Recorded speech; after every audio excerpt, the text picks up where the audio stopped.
Shalom saudara, hari ini kita akan kembali merenungkan firman Tuhan dengan tema firman itu telah menjadi manusia. Saudara, apa yang Anda rasakan dan apa yang akan Anda lakukan jika anak Anda yang tinggal sendiri di luar kota ataupun di luar pulau atau bahkan di luar negeri sedang sakit dan tidak ada yang menemani, atau dia sedang mengalami masalah atau sedang mengalami musibah? Saya yakin dan percaya bahwa sebagai orang tua kita akan merasa sangat sedih. Kita menjadi sangat galau dan kita segera memutuskan untuk datang menemani anak kita, bukan? Mengapa demikian? Karena anak kita merupakan bagian dari hidup kita. Anak merupakan bagian dari diri kita. Oleh sebab itu, ketika ia mengalami sebuah masalah, ketika ia mengalami musibah, atau bahkan mengalami sakit penyakit, kita turut merasakan kesusahan, merasakan kesedihan, merasakan penderitaan yang dialaminya. Saudara, penderitaan, kesusahan, pergumulan, sakit penyakit yang kita alami, ternyata juga dirasakan oleh Allah Bapa di surga. Bahkan dosa yang mengikat kita dan begitu menakutkan itu juga dipahami oleh Allah Bapa di surga.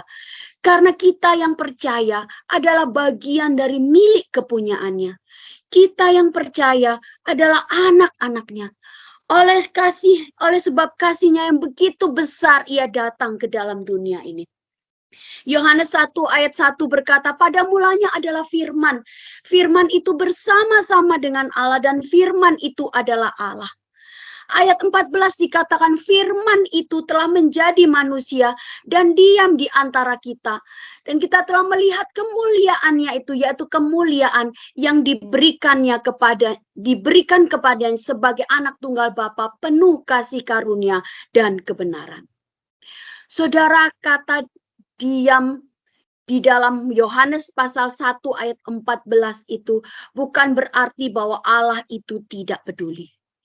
Kata diam di dalam ayat ke-14 bukan berarti bahwa Yesus itu hanya diam saja tidak melakukan apa-apa. Kata diam juga bukan berarti bahwa Yesus hanya melihat saja penderitaan dan pergumulan yang kita alami, yang dialami oleh anak-anaknya. Tetapi kata diam di dalam Yohanes pasal 1 ayat 14 itu, firman yang telah menjadi manusia dan diam di antara kita itu berarti bahwa dia tinggal, dia hadir, dia menemani, dia peduli terhadap Anda dan juga saya yang adalah milik kepunyaannya, yang adalah anak-anaknya. Saudara, sebagaimana anak ketika didatangi oleh orang tuanya, ketika mereka mengalami masalah, orang tua tinggal bersama dengan mereka, ada sukacita yang besar. Demikian juga ketika Yesus datang, diam di antara kita, tinggal di dalam kita, tinggal di dalam kehidupan kita, tinggal di dalam hati kita, Anda dan juga saya, bahkan di dalam hidup kita, hidup keluarga kita. Merupakan sebuah sukacita yang besar. Ada pengharapan di dalamnya, ada kekuatan di dalamnya, ada pertolongan di dalamnya karena kita tidak sedang berjalan sendiri. Saudara, Natal bukan sekedar suatu peringatan kelahiran Tuhan Yesus Kristus saja.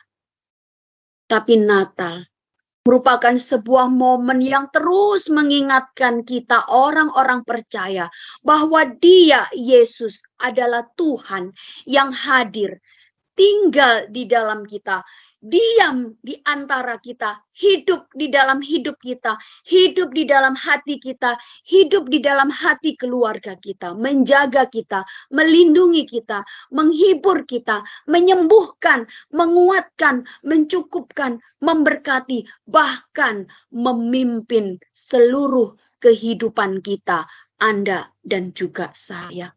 Sampai suatu hari kita akan bertemu muka dengan Yesus Kristus.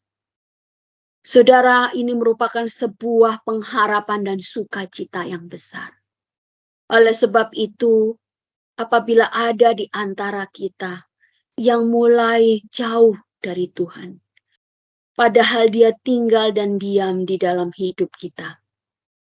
Mari di masa raya Natal ini kita datang kembali kepadanya.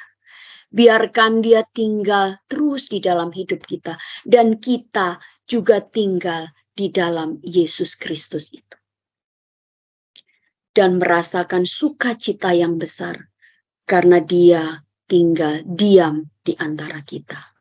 Selamat menyambut dan menikmati sukacita Natal. Karena firman itu telah menjadi manusia dan tinggal di antara kita. Amin. Tuhan memberkati setiap kita.